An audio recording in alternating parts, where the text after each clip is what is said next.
Inspire, expire et recommence.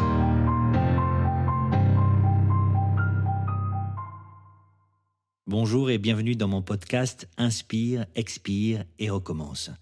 Je vous remercie de votre présence et de votre écoute. Je m'appelle Laurent Soffiati, je suis comédien, metteur en scène, auteur, coach, entre autres activités. Et j'ai eu envie de partager mes respirations poétiques et littéraires glanées tout au long de mon chemin artistique sur lequel je marche depuis maintenant 30 ans. Parce que j'aime physiquement lire à voix haute. J'aime partager, j'aime accompagner, j'aime inspirer. Par les mots. Ah, les mots, les éternelles paroles, comme fait dire Musset à Lorenzaccio dans son monologue de l'acte 4. Le souffle, c'est la vie, et la poésie aussi. Alors ouvre-toi, ancre-toi, regarde, inspire et souris. Inspire, expire et recommence. Telle est ma méthode autour du corps poétique pour lire à voix haute, dire à voix haute et peut-être même vivre à voix haute. Je reçois de plus en plus de commentaires depuis la diffusion de mon podcast dont les écoutes ne cessent de progresser grâce à vous et j'en suis vraiment très heureux. Je remercie chacune et chacun d'entre vous d'avoir pris le temps d'écouter mes respirations et nos échanges m'encouragent à continuer. Peut-être manquera-t-il aux nouveaux auditeurs le fil des 3 premiers épisodes, ils sont toujours en ligne, mais bienvenue. Retrouvons le silence. Respirons donc une nouvelle fois ensemble et prenons le chemin du 4e et dernier épisode de cette série intitulée « Tout un poème ». Une amie m'a envoyé un jour cette citation de Nikos Kokantsis dans Gioconda aux éditions de l'Aube. Se souvenir non seulement de ce qui fut dit, mais de tous nos silences. Les gens meurent seulement quand nous les oublions. Parfois, la vie se désaccorde, et ce n'est certainement pas la grâce. Une dissonance. Celle que je vais vous partager a été totalement subie, violente, déchirante. Elle me constitue humainement et artistiquement, donc je vous la livre. Vous m'excuserez cette impudeur, mais la grâce, le charme de la vie s'est cassé un jour d'octobre. Chacun porte ses deuils, nous en portons tous. J'ai la chance de pouvoir en parler et de panser les plaies par la poésie et le théâtre. Nous avons beau inspirer, expirer et recommencer. Parfois, notre souffle se coupe, net, physiquement, intensément, profondément. Et nous nous retrouvons à bout de souffle, à court de souffle. Octobre 2011. Mon meilleur ami disparaît. Je cherche toujours le verbe juste tellement le prononcer me paraît inconcevable. Il était directeur d'école, passionné de littérature, de chant et de théâtre. Nous avons commencé ensemble. C'est avec lui que j'ai partagé mon trac en jouant Sophocle, Molière, Tchekhov, Musset, les enfants du paradis. C'est aussi ensemble que nous nous sommes gaiement enivrés en préparant le baccalauréat, comme je vous le partageais dans le premier épisode, en citant Baudelaire. Je l'aimais, comme tant de personnes à qui je pense aujourd'hui et chaque jour. Malgré cela, avec cela, il nous a fallu rester debout, inspirer, expirer et recommencer encore et toujours. À cette époque-là, professionnellement, artistiquement, je ne trouve plus le sens à faire du théâtre, à bouger, à m'agiter, à incarner des personnages sur scène. Et je me mets à courir, beaucoup, passionnément, vitalement. Durant cette épreuve, je questionne par la poésie et le théâtre le corps poétique. Et ce qui résonne en moi, c'est le corps blessé.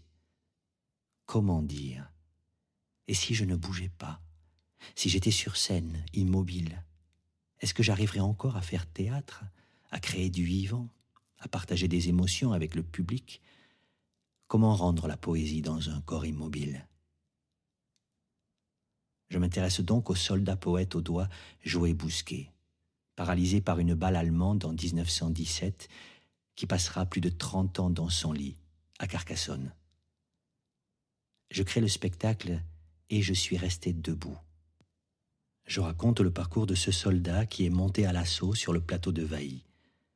Exposé, j'ai vu mes hommes reculer et je suis resté debout. C'est à ce moment-là qu'une balle m'a traversé la colonne vertébrale. Je suis donc sur scène, dans un lit ou un fauteuil, immobile. L'atmosphère est lourde dans l'obscurité et pourtant de sa poésie, de sa résilience, de son courage, transperce la lumière. Dans sa chambre au volet clos, la nuit, dans les effluves d'opium, Joé Bousquet écoute du jazz. Il cite Dinah Washington. Peut-être What a Difference a Day Make, que je choisis de faire résonner sur scène. Il y a de la mélancolie, mais aussi de la beauté. La lumière, l'espoir, l'amour, la grâce jaillit de cette voix.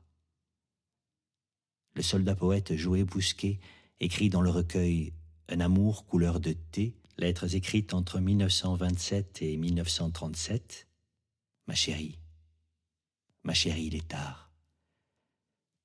Dans mon nuage de fumée, abruti comme je le suis à cette heure avancée, après tant d'émotions, je te dis dans le plus sincère élan de gratitude et de foi que tu es vivante, vivante, agile comme la flamme.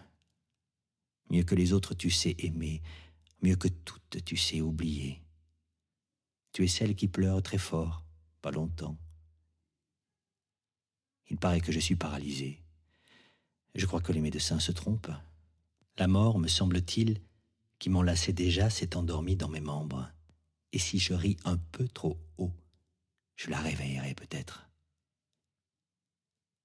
Je vais plier cette lettre. Vous la remettrai-je, ce n'est pas bien sûr, et ce doute, ne le prenez pas pour un procédé littéraire, tout est possible de ma part. J'ai un drôle de cœur bizarrement roulé sur lui-même, comme un corps de chasse. Chérie, ne prenez pas non plus pour une larme ce pâté qui vient de tomber de ma plume. Je suis beaucoup trop honnête pour vous tromper sur ce point. Mais comme je vous aime.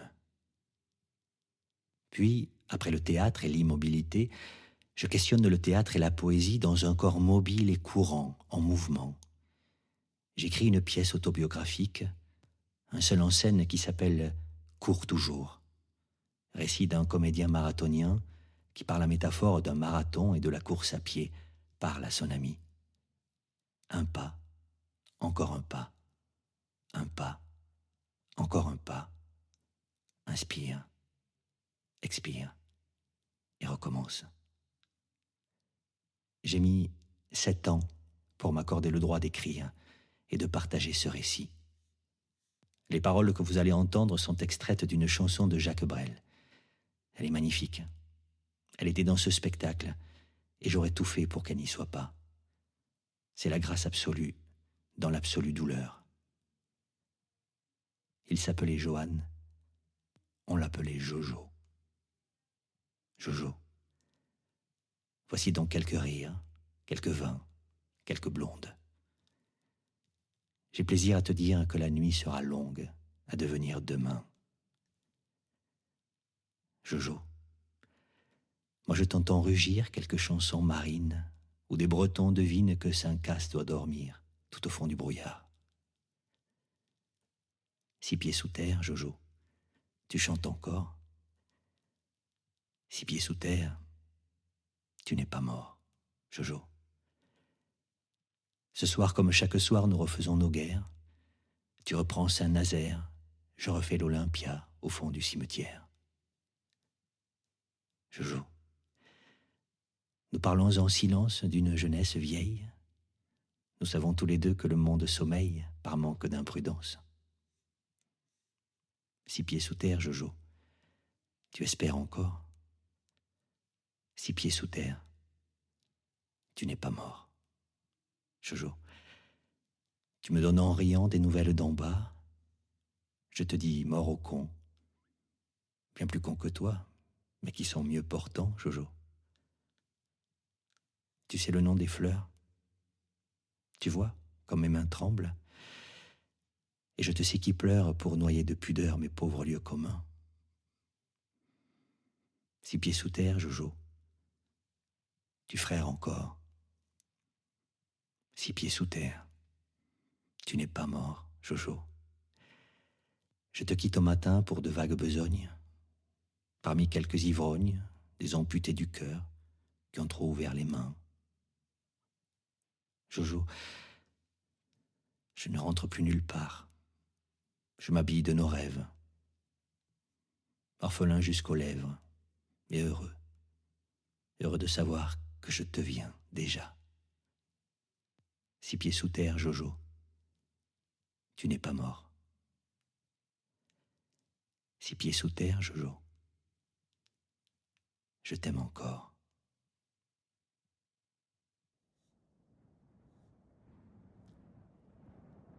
Je vous remercie. La résilience dans l'immobilité, la résilience dans la course à pied. Il me manquait la résilience dans la marche. Un matin, sur France Inter, j'entends Sylvain Tesson parler de son livre « Sur les chemins noirs ». Corps meurtri et gueule cassée traversant la France à pied après un grave accident, une lourde chute. Sur son lit d'hôpital, il dit « Si je m'en sors, je traverse la France à pied ». Je décide de créer au théâtre, et pour la première fois en France, sur les chemins noirs. Je cherche une musique qui accompagnerait ce voyage, cette lenteur, cette renaissance, cette épure, ces interstices, comme dit Tesson, cette réincarnation pas à pas vers la lumière. Un jour, j'écoute Arvo Pärt, compositeur estonien, et j'ai enfin trouvé la musique du spectacle, Für Halina et Spiegel im Spiegel, miroir dans le miroir. C'est la musique de l'ombre et de la lumière, la musique du silence qui accompagne l'écrivain voyageur durant sa traversée. Un rêve m'obsédait. J'imaginais la naissance d'un mouvement baptisé Confrérie des chemins noirs. Non content de tracer un réseau de traverses, les chemins noirs pouvaient aussi définir les cheminements mentaux que nous emprunterions pour nous soustraire à l'époque. Dessinés sur la carte et serpentant au sol, ils se prolongeraient ainsi en nous-mêmes, composeraient une cartographie mentale de l'esquive. Il ne s'agirait pas de mépriser le monde, ni de manifester l'outrecuidance de le changer, non. Il suffirait de ne rien avoir de commun avec lui. L'évitement me paraissait le mariage de la force avec l'élégance. Orchestrer le repli me semblait une urgence. Les règles de cette dissimulation existentielle se réduisaient à de menus impératifs. Ne pas tressaillir au soubresaut de l'actualité, réserver ses colères, choisir ses levées d'armes, ses goûts, ses écœurements, demeurer entre les murs de livres, les haies forestières, les tables d'amis, se souvenir des morts chéris, s'entourer des siens, prêter secours aux êtres dont on avait connu le visage. En somme, se détourner, mieux encore, disparaître. Dissimule ta vie, disait Épicure dans l'une de ses maximes. Il avait donné là une devise pour les chemins noirs. Nous serions de grandes troupes sur ces contre-allées, car nous étions nombreux à développer une allergie aux illusions virtuelles. Les sommations de l'époque nous fatiguaient. Enjoy, take care, be safe, be connected. Nous étions dégoûtés du clignotement des villes. Si nous écrasions à coups de talons les écrans livides de nos vies high-tech, s'ouvrirait un chemin noir, une lueur de tunnel à travers le dispositif. Tout cela ne faisait pas un programme politique, c'était un carton d'invitation, afficher les camps. Vivre me semblait le synonyme de s'échapper. Certains hommes espéraient entrer dans l'histoire. Nous étions quelques-uns à préférer disparaître dans la géographie.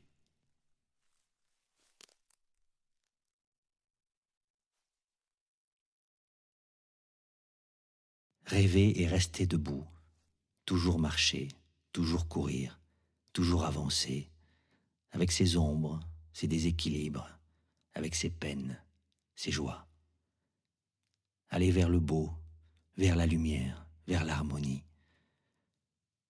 Après ces chemins de jeunesse, passionnés et insouciants, curieux, heureux, inquiets, puis difficiles et douloureux, la vie, j'ai souhaité être plus près et plus vite proche du soleil, en espérant ne pas être Icare.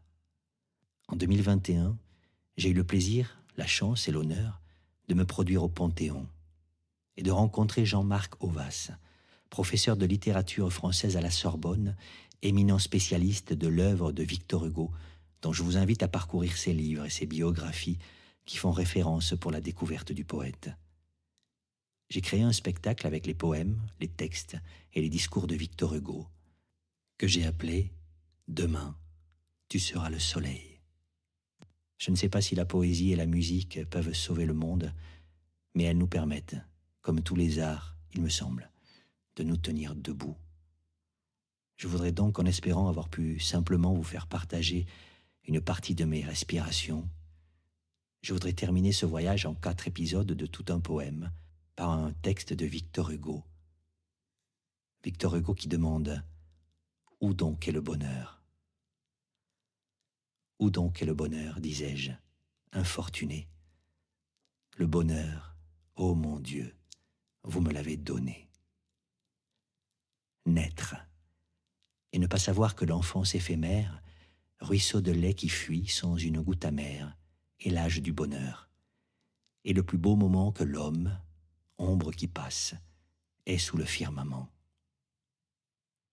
Plus tard, aimer, garder dans son cœur de jeune homme un nom mystérieux que jamais on ne nomme, glisser un mot furtif dans une tendre main, aspirer aux douceurs d'un ineffable hymen, envier l'eau qui fuit, le nuage qui vole, sentir son cœur se fondre au son d'une parole, connaître un pas qu'on aime et que jaloux on suit, rêver le jour, brûler et se tordre la nuit, pleurer sur tout cet âge où sommeillent les âmes, toujours souffrir, parmi tous les regards de femmes, tous les buissons d'avril, les feux du ciel vermeil, ne chercher qu'un regard, qu'une fleur, qu'un soleil.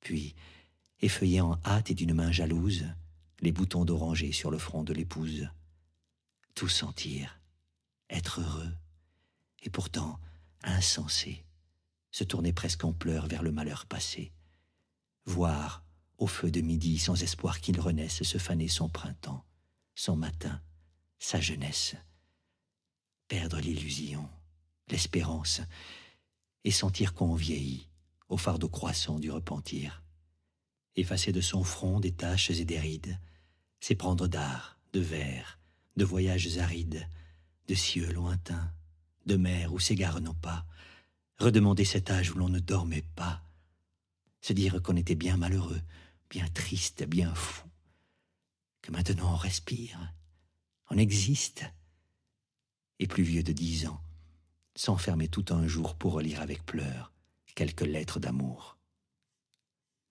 Vieillir enfin, vieillir, comme des fleurs fanées, voir blanchir nos cheveux et tomber nos années, rappeler notre enfance et nos beaux jours flétris, boire le reste amer de ses parfums aigris, être sage, érailler l'amant et le poète, et lorsque nous touchons à la tombe muette, suivre en les rappelant d'un œil mouillé de pleurs nos enfants, qui déjà sont tournés vers les leurs. Ainsi l'homme, ô mon Dieu, marche toujours plus sombre, du berceau qui rayonne au sépulcre plein d'ombre. C'est donc avoir vécu, c'est donc avoir été, dans la joie et l'amour et la félicité, c'est avoir eu sa part, et se plaindre est folie. Voilà de quel nectar la coupe était remplie.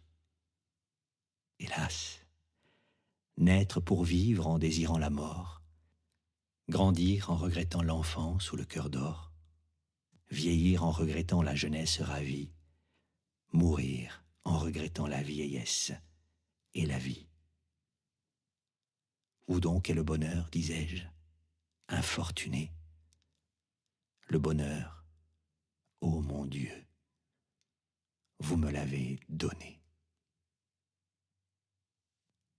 Nous arrivons déjà à la fin de ce podcast. J'espère que l'écoute vous en a été agréable. Merci à Timon Imbert pour l'habillage sonore. Si ce podcast vous a plu, n'hésitez pas à le partager autour de vous et me laisser un commentaire.